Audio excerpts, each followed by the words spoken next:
हरे कृष्ण। सब श्रद्धालु भक्त मान को स्वागत करुछि, विनम्र प्रणाम करुछि। आज संध्याकालीन श्रीमद् भगवद गीता कार्यक्रम आरंभ करवा। आसंतु प्रेयर करवा। ओम अज्ञानतिमिरन्धस्य ज्ञानाञ्जनशलाकया चक्षुरुन्मीलितं येन तस्मै श्रीगुरवे नमः। नमो विष्णुपादाय कृष्णपृष्ठाय भूतले श्रीमते भक्तिवेदान्त स्वामिनिति नामिने। नमस्ते सारस्वती देवे गौरवाणी प्रचारिणे निर्विशेष शून्यवादी पाश्चात्य देशतारिणे। नमो महावदन्याय कृष्ण प्रेम प्रदायते कृष्णाय कृष्ण चैतन्य नामने गौरतुषे नमो।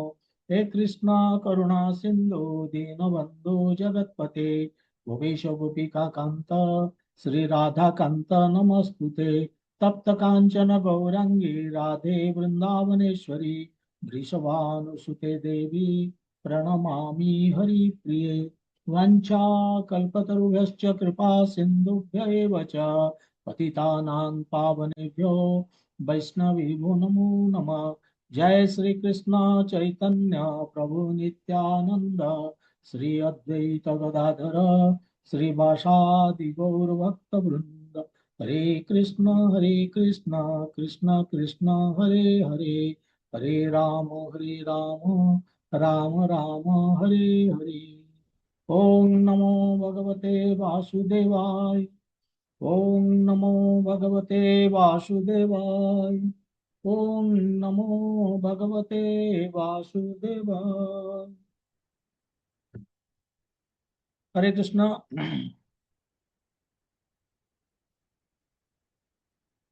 काली आमे क्लास करि पार नथिले।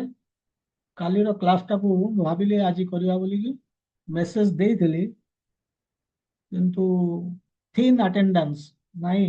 लोक मान जानि पारलेनी भक्त माने। एनीवे आमर तो आमे 5 जन हेले भी 4 जन हेले भी आमे क्लास करिवा। हरे कृष्ण। तेबे आमे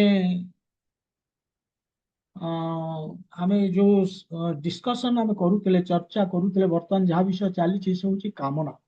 भगवान कामना विषय रे कहउछन्ते। अर्जुनंकर प्रश्न थिला 36 नंबर श्लोक रे जे ए दुनिया रे एमती कौनसी गोटे जिनिस जोटा कि मते बाध्य करउछि पाप कर्म करिया पाई, सेटा कौन बोली प्रश्न थिला अर्जुनंकर। मोर इच्छा नथिले मध्य मते कौनसी जिनिस गोटे फोर्स करूछि गलत रास्ता रे जीवा पाई, पाप कर्म करिवा पाई। अर्थात भगवत प्राप्ति पाई मु चेष्टा करूनी, मोर इच्छा ही नहीं। मोर इच्छा होछि भोग वासना रे बुड़ी रहिबा एई भଳି। तेबे तार उत्तर रे भगवान कहितले सेई जो शक्ति कथा कहउछ जे तुमको बाध्य करूछि से होछि कामना। एवं से कामना विषय रे पुणी 37 नंबर रे कामना विषय कहले। एवं सेठी भी कहले जे 37 रे महासनो महापापना ये केमती सर्वग्रासी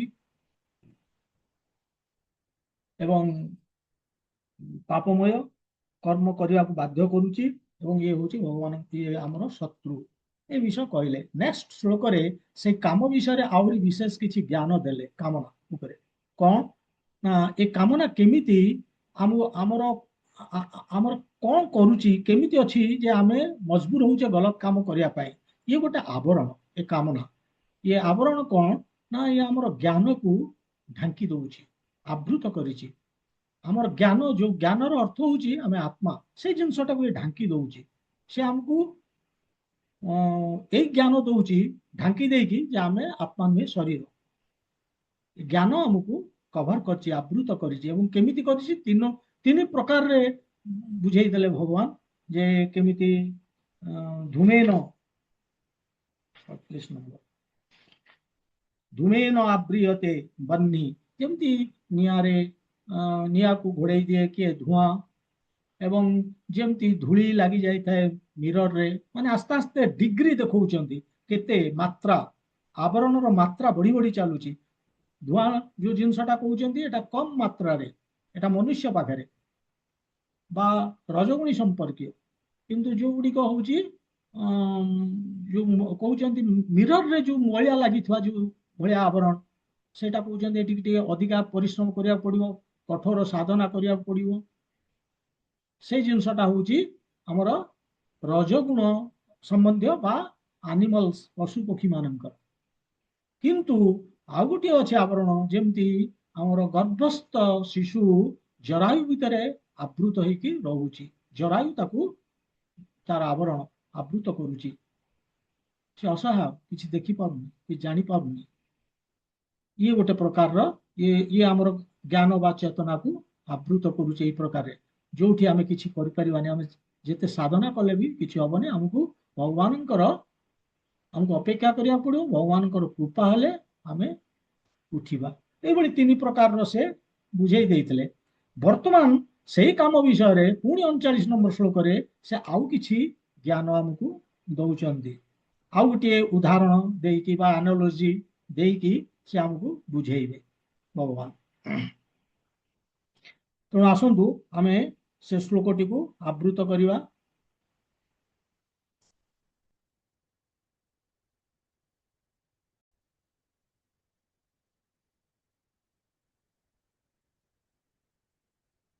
ଶ୍ଲୋକଟି ଏଇଭଳି, ଆବୃतं ଜ୍ଞାनं ଏତେନ ଜ୍ଞାନିनो ନିତ୍ୟବୈରିଣ କାମରୂପେଣ କୌନ୍ତେୟ ଦୁଷ୍ପୁରେଣ ଅନଲେନ ଚ।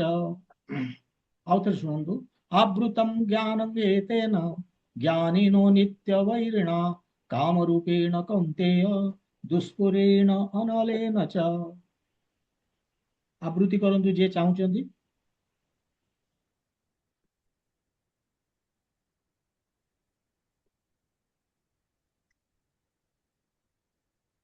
କରନ୍ତୁ। ज्ञानं तेन ज्ञानिनो नित्यं प्रेरणकं ଟିକେ ଶୁଭୁନି ଜୋରରେ, ଆଉ ଟିକେ ଜୋରରେ କୁହନ୍ତୁ। ଠିକ କହୁଛନ୍ତି ଆପଣ, ପଢୁଛନ୍ତି ଭଲ, ପଢନ୍ତୁ। ଆବୃତಂ ଜ୍ଞାନଂ ଏତେନ, କୁହନ୍ତୁ। ज्ञानिनो नित्यवैरिणा कामरूपेण कौन्तेय दुष्पूरेण नलेन च। हाँ, गुड, वेरी गुड माता जी, थैंक यू, हरे कृष्ण। ଆଉ କିଏ ପଢିବେ? हाँ सर पढ़ुଛି। ହଁ ପଢନ୍ତୁ। आवृतं ज्ञानमेतेन ज्ञानिनो नित्यवैरिणा कामरूपेण कौन्तेय दुष्पूरेणा नलेन च। ଗୁड। ଏହିପରି ଭାବରେ ମାନବର ଶୁଦ୍ଧ ଚେତନା ତାର ନିତ୍ୟ ଶତ୍ରୁ କାମ ଦ୍ୱାରା ଆବୃତ ହୋଇଥାଏ। ଏହି କାମ କେବେ ହେଲେ ସନ୍ତୁଷ୍ଟ ହୁଏ ନାହିଁ ଏବଂ ଏହା ଅଗ୍ନି ପରି ଦହନ କରେ। ଗୁଡ, ହରେ କୃଷ୍ଣ। ଆଉ କିଏ ପଢିବେ? ଭଲ ଶ୍ଲୋକଟା। ଏବଂ ଏ ମାନେ ଯେତେ ବର୍ତ୍ତମାନ ଏଇ କାମ ଉପରେ ଭଗବାନ କହୁଛନ୍ତି, ପ୍ରତ୍ୟେକ ଶ୍ଲୋକ ହଉଛି ଇନଷ୍ଟ୍ରକ୍ଟିଭ। ଏ ବହୁତ ମୂଲ୍ୟବାନ ଏବଂ ଆମକୁ ବହୁତ କିଛି ଶିକ୍ଷା ଦବ, ଆମର ଆମର ଅଜ୍ଞାନତାକୁ ଦୂର କରିବ। ତେଣୁ ଏଇଭଳି ଏନିୱେ ଆମେ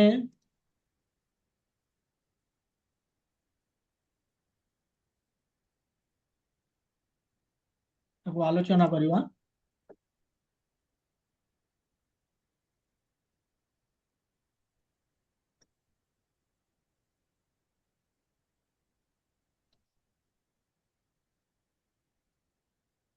ତେଣୁ ଏଠି ଆମେ ଦେଖିବା ଏ ଶ୍ଲୋକରେ କଣ କହିଲେ ଭଗବାନ। ଯୋଉ ମ୍ୟାଥର ହଁ, ମ୍ୟୁଟ କରିଦିଅନ୍ତୁ, କୋଉଠି ଟିକେ ଅନମ୍ୟୁଟ ହେଇଯାଉଛି, ମ୍ୟୁଟ କରିଦେବେ। ତ ଏଠି ଭଗବାନ କଣ କହୁଛନ୍ତି ଯେ ଜ୍ଞାନୀ ନ ମାନେ ଯୋଉମାନେ ଜ୍ଞାନୀ ସେମାନେ କଣ କରନ୍ତି, ସେମାନଙ୍କର କଣ ହେଇଛି, ଆବୃତଂ, ତାଙ୍କର ଆବୃତ ହେଇଯାଇଛି, ଘୋଡେଇ ହେଇଯାଇଛି, ଢାଙ୍କି ହେଇଯାଇଛି। କୋଉଟା? ଜ୍ଞାନଂ, ତାଙ୍କର ଜ୍ଞାନ ଆବୃତ ହେଇଛି। କାହା ଦ୍ୱାରା? ଏତେନ ମାନେ ସେଇ କାମ ଦ୍ୱାରା। ଆଗରୁ ସେ କାମ ବିଷୟ କହି ଆସୁଛନ୍ତି, ସେଇଥିପାଇଁ ତାରି ରେଫରେନ୍ସରେ କହୁଛନ୍ତି ଏତେନ, ସେ କାମ ଦ୍ୱାରା ଆବୃତ ହେଇଯାଇଛି ସେଇ ଜ୍ଞାନୀ ମାନଙ୍କର ଜ୍ଞାନ। ସେ ସେ କାମଟି କଣ? ନିତ୍ୟ ବୈରିଣ, ସେ କିଭଳି? ନିତ୍ୟ ବୈରିଣା କାମ ରୂପେଣ, କାମ ରୂପରେ, କାମ ରୂପକ ସେ ହଉଛି ଶତ୍ରୁ, ଚିର ଶତ୍ରୁ କାର, ଏ ଜ୍ଞାନୀ ମାନଙ୍କର।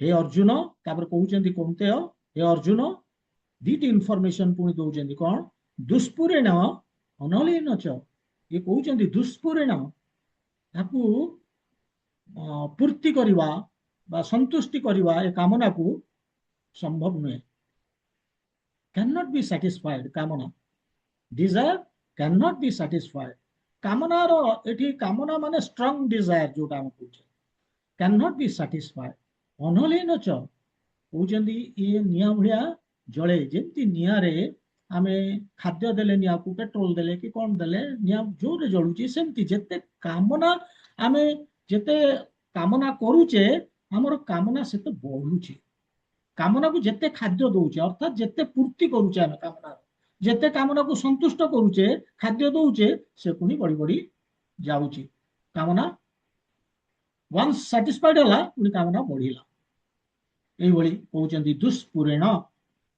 तेणु एइभଳି भगवान आमर ए विराट शत्रु कामना तार उपरे विभिन्न इनफॉरमेशन दे चलचंती, से कहउचंदी जेते चेष्टा करो कामना को सैटिस्फाई करिया पई, एवं जेते तमे ताकू खाद्य दियो किंतु से सब किछि ग्रास कर दो, ये अग्नि भलिया ये कामना सब किछि जाली पुड़ी की अंश करदब। तेणु अग्नि भलिया बोलिकी कहउचंदी कोटा काम, एवं ए काम को मध्य अतीत रे भगवान ताकू ज्ञान सहित तुलना करथिले, ए अग्नि को, अग्नि काम पुणी अग्नि ज्ञान, गोटे अग्नि कल्याणकारी आ गोटे अग्नि माने हमर विनाश करवा वाला, डिस्ट्रॉयर, हमर सर्वनाश करिवो। काम रूपक अग्नि, ज्ञान रूपक अग्नि, ज्ञान रूपक अग्नि कल्याणकारी, किंतु जो काम रूपक अग्नि से विनाशकारी। आमे देख आमे सुनिचे अखंड दीप, एटा कोन आमे बुझिवा, ए ज्ञान रूपक अग्नि आउ काम रूपक अग्नि, अखंड दीप आमे जालुचे, पर्टिकुलरली जो कार्तिक मास रे जला जाए, ये शुभ सब बेले जलु थाए, केबे बुझेनी। ए ज्ञान होउची से अखंड दीप भलिया, आमे जदि ताकू अखंड दीप भलिया जळेई रखिले हमर कल्याण हो, किंतु एटी भगवान कहउचंदी आमे जळेई के रखि पारुने, केतबळे केतबळे ए काम रूपक जो अज्ञानता ताकू ढांकी दउची, ज्ञान को ढांकी दउची, सेही कथाटी भगवान कहउचंदी।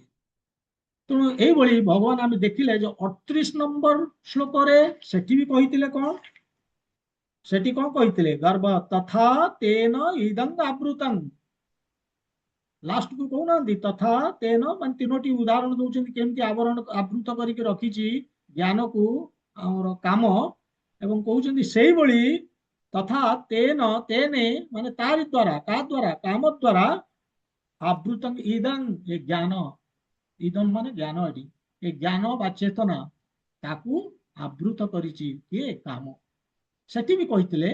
पुणी इन कंटिन्यूएशन एठी भी कहउचंदी आवृतं ज्ञानं एतेन, एठी भी कहउचंदी ज्ञान को आवरण रा आवरण होउची एही काम आवृत करिची, एवं कहउचंदी ज्ञानीनो नित्य वैरिणा, ये ज्ञानी मानकर होउची चिर शत्रु, ए कामना, ए डिजायर, ये भौतिक इच्छा, ये होउची चिर शत्रु ज्ञानी मानकर।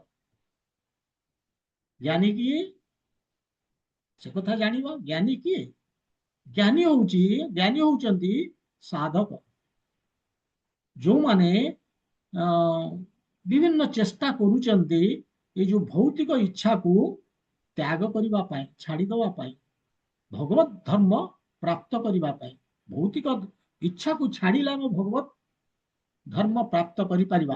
तो ज्ञानी माने होउचंदी साधक, जो माने साधना करूचंदी, से माने ब्रह्म मुहूर्त रे उठुचंदी, ଭଗବାନଙ୍କର ନାମ ଜପ କରୁଛନ୍ତି 16 ମାଳ ପବିତ୍ର ନାମ, ହରେ କୃଷ୍ଣ କୃଷ୍ଣ କୃଷ୍ଣ ହରେ ହରେ ହରେ ରାମ ରାମ ରାମ ହରେ ହରେ, ତାକୁ ଜପ କରୁଛନ୍ତି। ବ୍ରାହ୍ମ ମୁହୂର୍ତ୍ତରେ ଉଠିକି ସକାଳ 3:30 4 ଉଠୁଛନ୍ତି ଏବଂ ସେମାନେ ବିନା ଭୋଗରେ କିଛି ଗ୍ରହଣ କରୁନାହାନ୍ତି। ପ୍ରସାଦ ଭୋଗ ଲଗେଇକି ପ୍ରସାଦ ଆକାରରେ ସବୁ ଜିନିଷ ଗ୍ରହଣ କରୁଛନ୍ତି ଏବଂ 4ଟି ନିୟମ ପାଳନ କରୁଛନ୍ତି। ମାଛ ମାଂସ ଜୀବ ହତ୍ୟା କରିକି କୌଣସି ଜିନିଷ ଖାଉନାହାନ୍ତି ଏବଂ ମାଦକ ଦ୍ରବ୍ୟ ସେବନ କରୁନାହାନ୍ତି, ଅବୈଧ ସମ୍ପର୍କ ରଖୁନାହାନ୍ତି, ମିଛ କହିବା, ଠକିବା ବା ଗଲତ ଉପାୟରେ ପଇସା ବା ଫାଇଦା ପାଇବା ସେଥିପାଇଁ ଚେଷ୍ଟା କରୁନାହାନ୍ତି। ଏମିତି 4ଟି ନିୟମ ସେମାନେ ପାଳନ କରୁଛନ୍ତି। ଏମାନେ ହଉଛନ୍ତି ସାଧକ, ଏ ଜ୍ଞାନୀ ମାନେ। ଅର୍ଥାତ୍ ଏ ଜ୍ଞାନୀ ମାନଙ୍କର ବିବେକ ଉଦୟ ହେଇଛି କଣ ନା, ଯୋଉ ସୁଖ ସ୍ଥିତିକୁ କେମିତି ପାଇବାକୁ ହବ ତାଙ୍କର ଜ୍ଞାନ ଉଦୟ ହେଇଛି। ଯୋଉ ସୁଖ ସ୍ଥିତି ମାନେ ଚିରନ୍ତନ ସୁଖ, ଯୋଉଟା ତାଙ୍କର ଜ୍ଞାନ ଉଦୟ ହେଇଛି। କିନ୍ତୁ ସେ ଜ୍ଞାନୀ ମାନଙ୍କର, ସେ କହୁଛନ୍ତି ଜ୍ଞାନୀ ମାନଙ୍କର ଏବଂ ତାଙ୍କ ସାଧନାର ଯୋଉ ପ୍ରତିବନ୍ଧକ ହଉଛି ଏ କାମ, ଏ ଶତ୍ରୁ। ତାଙ୍କର ଶତ୍ରୁ ବେଳେ ବେଳେ କଣ ହୁଏ ନା, ତାଙ୍କ ମନରେ ସୁଖର ଭାବନା ତାଙ୍କ ଭିତରେ ପଶିଯାଏ। ଯେତେବେଳେ ପଶିଯାଏ ଜ୍ଞାନୀ ମାନେ ଜାଣିପାରନ୍ତି ଆରେ ସମଥିଙ୍ଗ ଗଡବଡ ଇଜ ହାପନିଂ, କିଛି ଗୋଟେ ଗଲତ ଘଟୁଛି, ସେମାନେ ଜାଣିପାରନ୍ତି। ତେଣୁ କାମ ହଉଛି ତାଙ୍କର ଶତ୍ରୁ। କାହାର? ଜ୍ଞାନୀ ମାନଙ୍କର। କାହିଁକି ନା ସେମାନେ ସାଧନା କରୁଛନ୍ତି ଭଗବତ ପ୍ରାପ୍ତି ପାଇଁ, କିନ୍ତୁ କାମନା ତାକୁ କରିବାକୁ ଦଉନି। ଭଗବତ ପ୍ରାପ୍ତି ପାଇଁ ପ୍ରତିବନ୍ଧକ ହଉଛି। କିନ୍ତୁ ଅଜ୍ଞାନୀ ପାଇଁ, ତେଣୁ ତାଙ୍କ ପାଇଁ ଏଟା କାହା ପାଇଁ? ଜ୍ଞାନୀ ପାଇଁ ଏଟା ଶତ୍ରୁ, କିନ୍ତୁ ଅଜ୍ଞାନୀ ପାଇଁ ଯଦିଓ ଶତ୍ରୁ କିନ୍ତୁ ମିତ୍ର ଅଜ୍ଞାନୀ ପାଇଁ। କାହିଁକି ନା ଅଜ୍ଞାନୀ କଣ ଚାହୁଁଛି? ଅଜ୍ଞାନୀ ଯିଏ, ସେ ଚାହୁଁଛି ଯେ ଇନ୍ଦ୍ରିୟ ଭୋଗ ଦ୍ଵାରା କେମିତି ସୁଖ ପାଇବ। ଏବଂ କାମର ଅର୍ଥ ହଉଛି କଣ? କାମନା ଯୋଉ, ତାର ଅର୍ଥ କଣ? ଜଡ ବସ୍ତୁ ସଂସ୍ପର୍ଶରେ ଆସିକି ସେଇଥିରୁ ଯୋଉ ଇନ୍ଦ୍ରିୟ ସୁଖ ବା ଭୋଗ ପ୍ରାପ୍ତ କରାଯାଏ, ଜଡ ବସ୍ତୁ ସଂସ୍ପର୍ଶରେ ଆସିକି। ଅଜ୍ଞାନୀ ସେଇ ସୁଖ ପାଇଁ ଚେଷ୍ଟା କରୁଛି ଏବଂ ସେଇ ସୁଖକୁ ପାଇବାକୁ ସେ ଇଚ୍ଛା କରୁଛି। ସେଇଥିପାଇଁ ସବୁ ନାଟକ, ସର୍ଭିସ କରୁଛେ, ବ୍ୟବସାୟ କରୁଛେ, ବିବାହ କରୁଛେ, ସେ କାମନା ପାଇଁ। ସେ ଜଡ ବସ୍ତୁ ସଂସ୍ପର୍ଶରେ ଆସିକି ଆମେ କିଛି ସୁଖ ପାଇବା। ଇଏ ହଉଛି କାହାର? ଅଜ୍ଞାନୀର ଲକ୍ଷ୍ୟ। କେମିତି ପାଇବ? କାମନା ଥିଲେ। ଯଦି କାମନା ନଥିବ, ସେଥିପାଇଁ କାମନା ତାଙ୍କର ମିତ୍ର ଅଜ୍ଞାନୀ ମାନଙ୍କର। କାହିଁକି ନା ସେମାନେ ଭୋଗ କରିବାକୁ ଇଚ୍ଛା କରୁଛନ୍ତି, ଜଡ ବସ୍ତୁ ସଂସ୍ପର୍ଶରେ ଆସିକି ସୁଖ ପାଇବାକୁ ଇଚ୍ଛା କରୁଛନ୍ତି। ଜଡ ବସ୍ତୁରୁ ସେ ସୁଖ ପାଇବେ ଯଦି ଜଡ ବସ୍ତୁ ପ୍ରତି ତାଙ୍କର କାମନା ଥିବ। ବିନା କାମନାର ଜଡ କୌଣସି ବସ୍ତୁ ସୁଖ ଦିଏନି। ମୋ ପାଖରେ, ମୋ ସାମ୍ନାରେ ରସଗୋଲା ଅଛି, କିନ୍ତୁ ରସଗୋଲା ଖାଇବା ପାଇଁ ଯଦି ମୋର ଇଚ୍ଛା ନାହିଁ, ମୋର କାମନା ନାହିଁ, ତାହେଲେ ମତେ ରସଗୋଲା ସୁଖ ଦେଇପାରିବନି। ପାଖରେ ଅଛି, ତେଣୁ କୌଣସି ଜଡ ବସ୍ତୁ ମତେ ସୁଖ ଦେଇପାରିବନି। ଜଡ ବସ୍ତୁ କେତେବେଳେ ସୁଖ ହବ ନା, ଯେତେବେଳେ ସେ ଜଡ ବସ୍ତୁ ପ୍ରତି ଆମର କାମନା ଥିବ, ଇଚ୍ଛା ଥିବ। ସେଥିପାଇଁ ଏ ଯେହେତୁ ଅଜ୍ଞାନୀ ମାନେ ଭୋଗ କରିବାକୁ ଇଚ୍ଛା କରୁଛନ୍ତି ଜଡ ବସ୍ତୁ ସଂସ୍ପର୍ଶରେ ଆସିକି, ତେଣୁ ତାଙ୍କର ଏ କାମନା ହଉଛି ମିତ୍ର, ସେ ସାହାଯ୍ୟ କରୁଛି। ସେୟା କୁହାଯାଇଛି ଏଠି। ତେଣୁ ଏଇଭଳି ଆମେ ଜାଣିଲେ ଯେ ଜ୍ଞାନୀ ମାନଙ୍କର ଇଏ ହଉଛି ମିତ୍ର, ଅଜ୍ଞାନୀ ମାନଙ୍କର କାମ ହଉଛି ଶତ୍ରୁ। ଏବଂ ନେକ୍ସଟ ଭଗବାନ ଗୋଟେ ଇମ୍ପୋର୍ଟାଣ୍ଟ ଜିନିଷ କହୁଛନ୍ତି, ଦୁଷ୍ପୁରେଣ ଅନଳୀନ ଚ। ଇଏ 10-15 ମିନିଟ୍ ଲାଗିବ ମତେ ବୁଝେଇବା ପାଇଁ। ଏଇ ଗୋଟିଏ ଯୋଡିଏ ଶବ୍ଦ, ଦୁଷ୍ପୁରେଣ ଅନଳୀନ ଚ। ଅର୍ଥାତ୍ ଏଠି ଭଗବାନ କହୁଛନ୍ତି ଇଏ ଜମା ସନ୍ତୁଷ୍ଟି, ଆମର ଯେତେ ତୃପ୍ତି ଆମେ ଭାବୁଛେ ଯେ କାମନା ଆମେ କିଛି କାମନାକୁ ଖାଦ୍ୟ ଦେଇଦେଲେ ସେ ତୃପ୍ତ ହେଇଯିବ, ସମ୍ଭବ ନୁହେଁ। ଭଗବାନ କହୁଛନ୍ତି ସମ୍ଭବ ନୁହେଁ। ଆମେ ଭାବୁଛେ ଯେ କାମ ଆମ ପିଛା ପଡିଛି, ଠିକ ଅଛି, ଟିକେ ପୂର୍ତ୍ତି କରିଦବା, ତାକୁ ସନ୍ତୁଷ୍ଟ କରିଦବା, କାମ ଶାନ୍ତ ହେଇଯିବ। କିନ୍ତୁ କୃଷ୍ଣ କହୁଛନ୍ତି ନ, ଦୁଷ୍ପୁରେଣ ଅନଳେନ ଚ, ଇଏ ଜମା ସନ୍ତୁଷ୍ଟ ହୁଏନି। ଏବଂ ଇଏ ବି ସନ୍ତୁଷ୍ଟ ହୁଏନି ବୋଲିକି ୟାକୁ ଦିଆଯାଇଛି କୋଉଠି ନା ଆମର ମନୁସ୍ମୃତିରେ ମଧ୍ୟ ଏହି ଉଲ୍ଲେଖ କରାହେଇଛି ଯେ କାମନା କେବେ ହେଲେ ସନ୍ତୁଷ୍ଟ କରାଯାଇପାରେ ନାହିଁ। ଯେମିତି ଅଗ୍ନିରେ ଆମେ ଯେତେ ପେଟ୍ରୋଲ ଢାଳୁଛେ ଅଗ୍ନି ଧୁତୁ ହେଇକି ଜଳୁଛି, ସେମିତି କାମନା ଯେତେ ଆମେ ତାକୁ ଖାଦ୍ୟ ଦଉଛେ, ତାକୁ ପୂର୍ତ୍ତି କରିବାକୁ ବା ସନ୍ତୁଷ୍ଟ କରିବାକୁ ଚେଷ୍ଟା କରୁଛେ, ଆମର ବଢି ବଢି ବଢି ବଢି ଯାଉଛି ସେ କାମନା, ସନ୍ତୁଷ୍ଟ ହଉନି କେବେ। ତେଣୁ ଭଗବାନ କହୁଛନ୍ତି କାମ କ୍ରୋଧ ଦିଟାକୁ ଭାରି ଖତରନାକ, ଭୟଙ୍କର। ସେ କାମ କେବେ ହେଲେ ତୃପ୍ତ ହେବାକୁ ଦିଏନି, କାମ ମଧ୍ୟ କରୁଣା ଦେଖେଇବନି, କହିବ ଆହୁରି ଦିଅ ଆହୁରି ଦିଅ ଆହୁରି ଦିଅ, କାମନା ଡିମାଣ୍ଡିଂ, କିନ୍ତୁ କେବେ ତୃପ୍ତ କରିପାରୁନି। यार गोटे उदाहरण हूँ प्रभुपाद तांकर पर्पोर्ट कहते व्हिच इज वेरी इंपोर्टेंट। से कहते जो तृष्णा आमर माने मत कहतु ये जो भौतिक जगत रे आमे बांधी रहीचे को कारण एवं ये भौतिक सुख पाई आमे आतताई को कारण मेन रीजन कौन? गोटे जिनस जोटा कि आमको ये भौतिक जगत रे बांधिकी रखी, ये हूँ आमर सेक्स लाइफ, मैथुन जीवन। प्रभुपाद से भौतिक जगत को मैथुन आगार बोलिकी कहते, मैथुन आगार।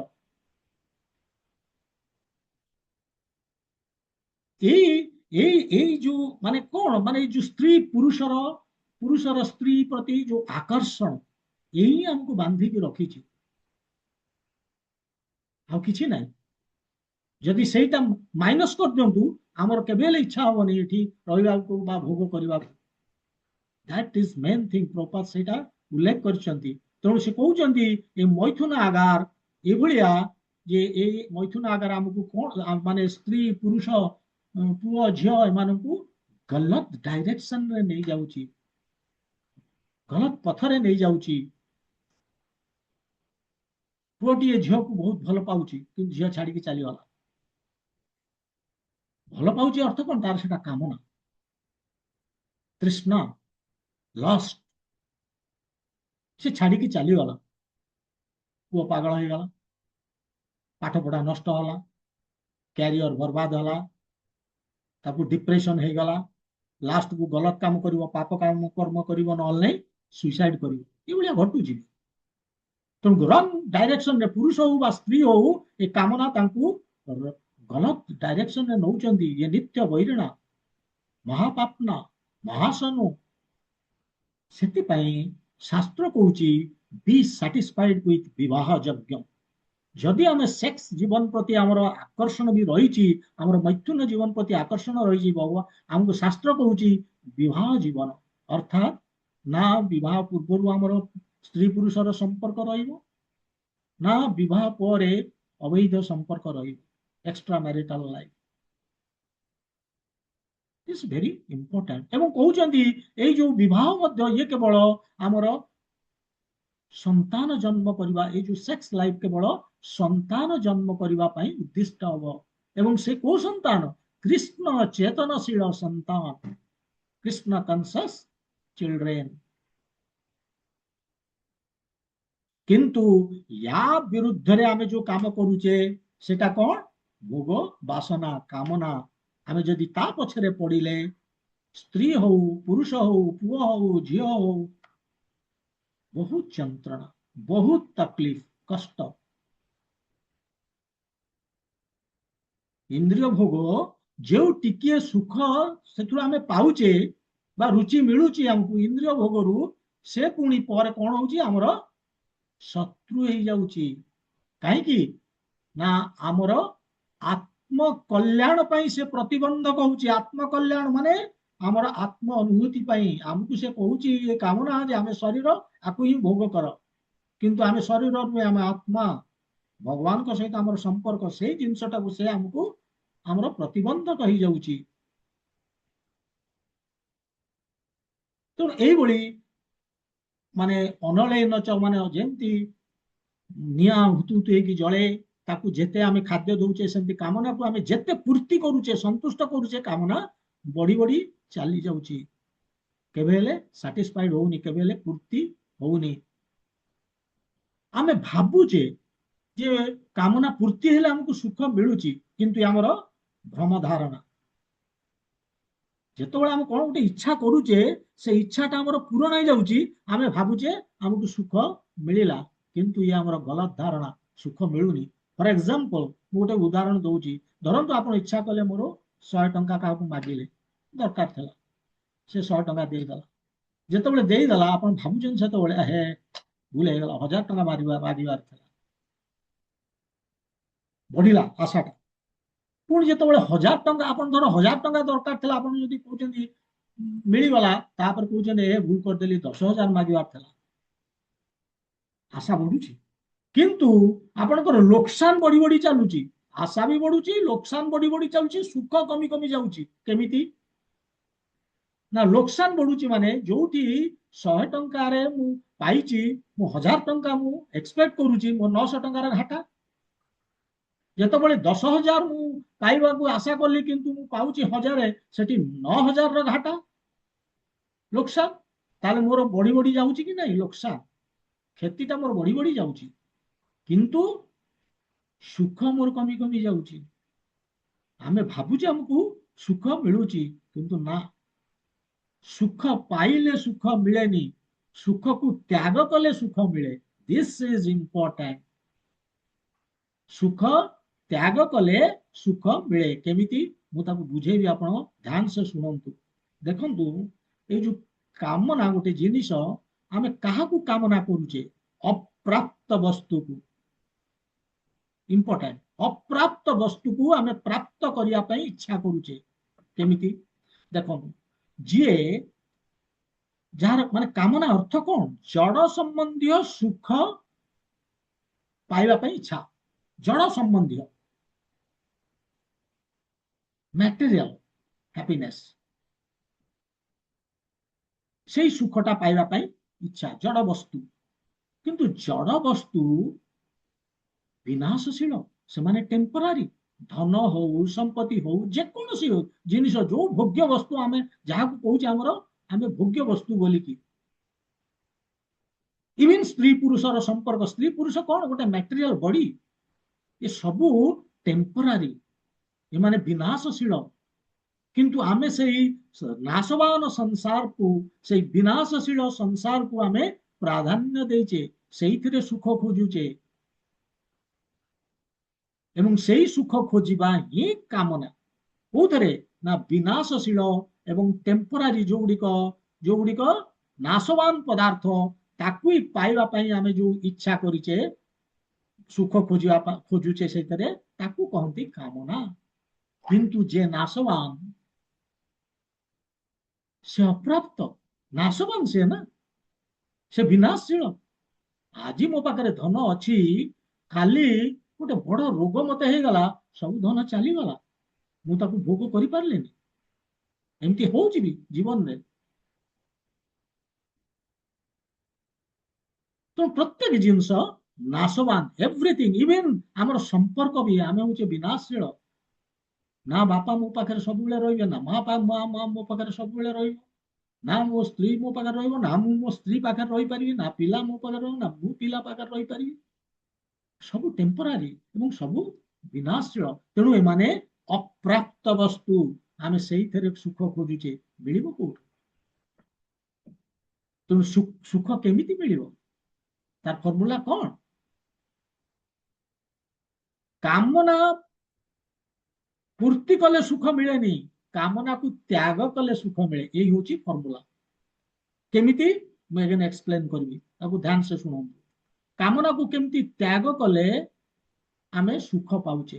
କାମନା ପୂର୍ତ୍ତି ହେଇଗଲା, ଆମେ ସୁଖ ପାଉନେ। ମୋର ରସଗୋଲା ଦରକାର ଥିଲା, ରସଗୋଲା ମିଳିଗଲା, ମୁଁ ପାଇଗଲା ପରେ ମତେ ମତେ ଖୁସି ମିଳୁନି, ସୁଖ ମିଳୁନି। ମୁଁ ଯଦି ସେ ରସଗୋଲାଟାକୁ, ମାନେ ମୁଁ ଯେତେବେଳେ ତ୍ୟାଗ କରୁଛି, ମତେ ସୁଖ ମିଳୁଛି। କେମିତି? ଆମେ ଏଇଟା ଦେଖନ୍ତୁ, କାମନା ଆକ୍ଚୁଆଲି ମିଳିବାରେ ଯେତିକି ସୁଖ ମିଳେ, ଦୁଃଖ ଅଧିକ। ଆମେ ଯୋଉ ବସ୍ତୁରେ କାମନା କରୁଛେ, कौन होची ना ता पिछा आमे पड़ी जाउछे तार अधीन आमे हो जाउछे जहाँ कामना करुचे आमे आम कहूचे एटा मोर दरकार ता पछरे हम पड़ी गले मोर दरकार आई वांट दिस अच्छा ये ला फर्स्ट थिंग तार अधीन हो जाउछे सेकंड मिलिबा परे जदि मिलीगला आमको कामना जहाँ करते इच्छा से जिनसा आमको मिलीगला से जो सुख मिलला मिलीगला बोली कि सुख माने हमको मिलला नहीं ये कामना पूर्ण हो गला तर अर्थ नुहे हमको सुख मिलीगला एक्चुअली कौन होची ना मन जहाँ को धरिकी रखीला मन रे जोटा बसा बांधी मोर एटा दरकार वर्तमान से कौन है से मनरु छाड़ी गला त्याग तामाने मन जहाँ को धरी रखीला मन ताकू त्याग करदेला मन क्या धरी रखीला मोर एटा दरकार कामना त्याग करदेला बर्तमान कहीं ना से कामनाटा से पाईगला तेणु त्यागरे सुख मिले तेणु मनरु कामना चलीगले सुख मिले दिस इज इम्पोर्टाट आप देखु आमर तीन टा अवस्था गोटे हूँ जाग्रत अवस्था गोटे हूँ स्वप्न अवस्था गोटे हूँ शोवा सुसुप्ति तीन प्रकार अवस्था आम तीन अवस्था सुख दुख को अवस्था पाचे जो तीन अवस्था आमर आम जागृत अच्छे आम स्वप्न अच्छे आम शोचे पूरा गोड निदरे एक्चुअली आम जो जाग्रत अच्छे आम स्वप्न अच्छे सुख दुख आम अनुभव करुचे किंतु जेतबेले आम शोई जाऊे आराम रे ना सुख ना दुख सुंदर निद्रा कहीं ना ये जो शोबारे सुसुप्ति रे मन सुख दुख कामना को त्याग करदेला से तो शोई जाए तार किसी सुख दुख कथा चिंता करूनी से केवल जागृति रे एवं स्वप्न रे आमे एटा चिंता करि थाए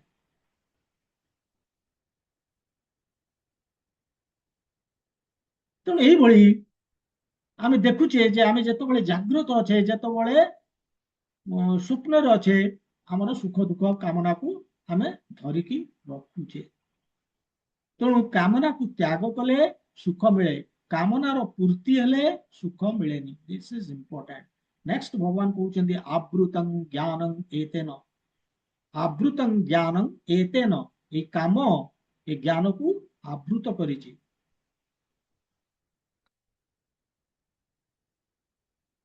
माने कौन आवृत करछि अर्थ कौन माने कृष्ण को हमको देखा दौनी ये ज्ञान कहीं ना ज्ञान को कामना आवृत करछि प्रत्येक प्राणी भितरे आम देखा ज्ञान किसी ना किसी अच्छी प्रत्येक प्राणी से जीव माने गछ हो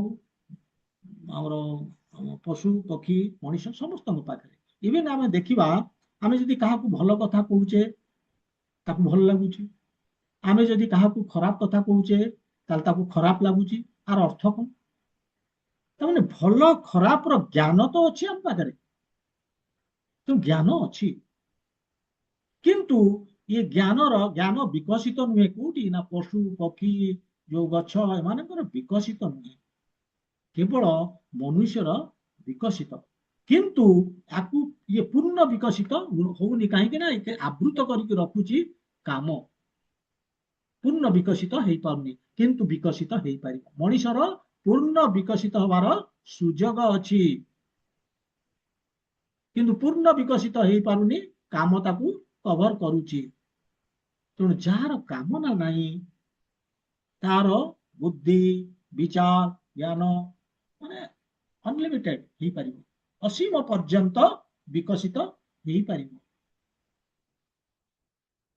तेणु ये ज्ञान को आवृत करके रखुची काम फल से हूँ आमर नित्य वैरिणा से आमर चिर शत्रु कौथि भगवत प्राप्ति साधना आम साधना करें भगवान जप करें कामना जो भगवान कथा शुणी पारे गीता भागवत शुणी पारे कामना जो साधना करें आम भगवान को भोग लगेगा से सब कम आम करें भगवत प्राप्ति आम कौन प्रचेषा करें साधना ताकू कहते धन पाई जेमिति इच्छा माने सब धनी हो गरीब हो धन पाई इच्छा थाए କିନ୍ତୁ ଏଇ ଧନ ପାଇଁ ଇଚ୍ଛା ହିଁ ଭଗବତ ପ୍ରାପ୍ତିକୁ ବଞ୍ଚିତ କରେଇବ, ପ୍ରତିବନ୍ଧକ ହବ। ଏଇ ଧନର କାମନା ପ୍ରତିବନ୍ଧକ ହବ, ଏ ନିତ୍ୟ ଶତ୍ରୁ କାମନା। ତେଣୁ ଏ ନିତ୍ୟ ଶତ୍ରୁ, ତେଣୁ ଏ ଶତ୍ରୁ କେମିତି ଆମେ କୃଷ୍ଣଙ୍କୁ କେମିତି ପାଇବା? ଯଦି ଇଏ ଆମର କୃଷ୍ଣ ପାଇବା ପାଇଁ ଏ ପ୍ରତିବନ୍ଧକ, ଭଗବତ ପ୍ରାପ୍ତି ପାଇଁ ଏ ପ୍ରତିବନ୍ଧକ, ତେଣୁ କେମିତି ଆମେ ପାଇବା କୃଷ୍ଣକୁ? ଏ ଶ୍ଲୋକରେ ଭଗବାନ କହୁଛନ୍ତି କାମନାକୁ ତ୍ୟାଗ କଲେ ହିଁ ସମ୍ଭବ ହବ। କେମିତି ତ୍ୟାଗ କରିବା? କେମିତି ଆମେ ତ୍ୟାଗ କରିବା? ମାନେ ଗୋଟେ ଧରନ୍ତୁ, ଗୋଟେ ମାନେ ପାତ୍ରରେ ପାଣି ଫୁଲ ଅଛି। ମୁଁ କହିଲି ଜଣକୁ ଯେ ପାଣିଟିକୁ କାଢିଦିଅ, ଏଥିରେ ବାୟୁ ଭର୍ତ୍ତି କରିଦିଅ। ମୁଁ ଦିଟା କାମ ଦେଲି ନା ଗୋଟେ କାମ ଦେଲି? ପ୍ରଜ୍ଞା ମାତାଜୀ,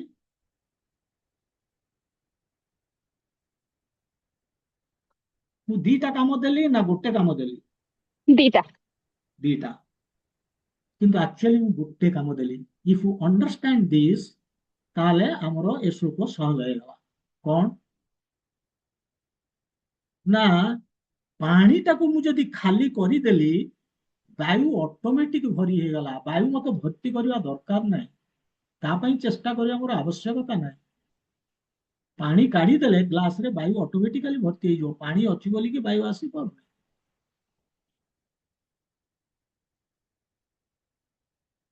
ସେମିତି ଆମେ ହଉଛେ ଚିନ୍ମୟ ଜଗତର ଭଗବାନଙ୍କର ଦାସ।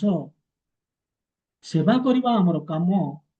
ପ୍ରେମ କରିକି ଭଗବାନଙ୍କୁ ପାଖକୁ ଯିବା କଥା, କିନ୍ତୁ ତାକୁ ଛାଡିକି ଆମେ କଣ କରୁଛେ? କାମନାର ବଶରେ ଆସି ଯାଇଛେ, କାମନାରେ ଫସି ଯାଇଛେ। କାମନା ଯୋଗୁ ଭଗବାନଙ୍କୁ ପ୍ରାପ୍ତ କରିପାରୁନେ। କାମନା ହଉଛି ପ୍ରତିବନ୍ଧକ, greatest block on the path of ଭଗବତ ପ୍ରାପ୍ତ, ଆଟେନମେଣ୍ଟ ଅଫ କୃଷ୍ଣ। ये प्रतिबंधक, ये कामना। तेणु जेमिति आमे गिलासटाକୁ ଖାଲି କରିଦେଲେ ପାଣି ବାୟୁ ଅଟୋମେଟିକ ଭରି ହେଇଯାଉଛି, ସେମିତି ଯେତେବେଳେ ଆମେ କାମନାକୁ ତ୍ୟାଗ କରିଦେବା, ଅଟୋମେଟିକାଲି ଭଗବାନର ସ୍ୱାଦ ପ୍ରାପ୍ତ ହବ। କାହିଁକି ନା ଆମେ ଚିନ୍ମୟ ଜଗତର, ଆମେ ନିଜେ ଚିନ୍ମୟ, ଆମେ ତାଙ୍କର ଦାସ, ତାଙ୍କର ଅଂଶ। ଆମେ ତାଙ୍କର ସେବା କରିବା କଥା, ପ୍ରେମ କରିବା କଥା, କରିପାରୁନି। ଏସବୁ କରିବା କେତେବେଳେ ନା ଯେତେବେଳେ ଆମେ କାମନାକୁ ତ୍ୟାଗ କରିବା। ତେଣୁ ଆମକୁ ସେଥିପାଇଁ ଏକ୍ସଟ୍ରା ଏଫର୍ଟ କରିବା ଦରକାର ନାହିଁ ଭଗବାନଙ୍କୁ ପାଇବା ପାଇଁ। କେବଳ ଏଇ ଶ୍ଲୋକରେ ଭଗବାନ କହୁଛନ୍ତି କେବଳ କାମନାକୁ ତ୍ୟାଗ କରିଦିଅ, ବାସ୍। ଭଗବାନ ତ ଆମ ଭିତରେ ଅଛନ୍ତି। କାମନା ଘୋଡେଇ ଦେଇଛି, କାମନାକୁ ତ୍ୟାଗ କରିଦିଅ, କାମନାକୁ ରିମୁଭ କରିଦିଅ, ଭଗବାନ ଅଟୋମେଟିକ ମିଳିଯିବ, ଆମର ଆତ୍ମ ଅନୁଭୂତି ହେଇଯିବ।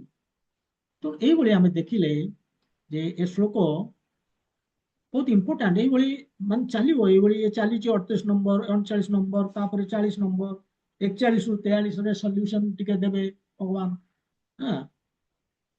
ତେଣୁ ଆମେ ଏଇ ଶ୍ଲୋକର ମାନେ କଣ ଜାଣିଲେ? କଣ ଫାର୍ଷ୍ଟ ଥିଙ୍ଗ ମନେ ରଖନ୍ତୁ, ଫାର୍ଷ୍ଟ ଥିଙ୍ଗ, କାମନା କେବେ ହେଲେ ପୂର୍ତ୍ତି ହୁଏ ନା, ସାଟିସ୍ଫାଏଡ ହୁଏ ନା, ଇଏ ବଢେ। ଯେମିତି ଅଗ୍ନିରେ ଆମେ ପାଣି ପକଉଛେ, ସରି ପେଟ୍ରୋଲ, ଏବଂ ସେ ଭୁତୁ ଭୁତୁ ହେଇକି ଜଳୁଛି, ବଢୁଛି, ସେମିତି କାମନା ଯେତେ ଆମେ ସାଟିସ୍ଫାଇ କରିବା ସେ ବଢିବ। ଇଏ ତକଲିଫ ଦିଏ କାମନା ପୂର୍ତ୍ତି ହେଇଗଲା ପରେ ଏବଂ ପୂର୍ତ୍ତି କରିବା ସମୟରେ। ବ୍ୟାଟେରୀ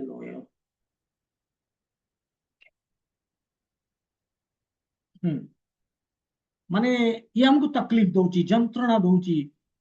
ଯେତେବେଳେ ଆମେ କାମନାର ପୂର୍ତ୍ତି କରୁଛେ, କାମନାକୁ ସାଟିସ୍ଫାଇ କରୁଛେ, କଲା ବେଳେ ଏବଂ କଲା ପରେ ମଧ୍ୟ